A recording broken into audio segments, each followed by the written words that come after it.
যে বিভীষিকাময় সময়ে প্রত্যেক নবী বলেছেন আমি পারবো না, প্রত্যেক নবী বলেছেন নফসি নফসি, আমার কি হবে আমি জানি না, আল্লাহ আমারে বাঁচাও।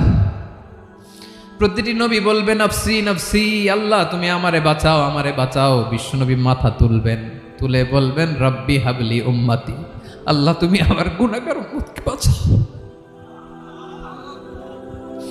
এই দুনিয়ার বুকে রব্বুল আলামিন সব নবীকে একটা করে দাওয়া মুস্তাজাবা দিয়েছেন, মানে যে দোয়া করলে কবুল হয়ে যায় সাথে সাথেই।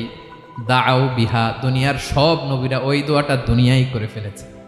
ওয়া ইন্নী আখতাবিউ দাওয়াতি শাফাআতান লি উম্মতি ইয়াউমাল কিয়ামাহ, আমার ওই স্পেশাল দোয়াটা আমি দুনিয়ার বুকে কঠিন বিপদে পড়েও কোনোদিন করি নাই। আমি আমার স্পেশাল দোয়াটা কিয়ামতের দিন আমার গুনাহগার উম্মতকে সুপারিশের জন্য রেখে দিয়েছি।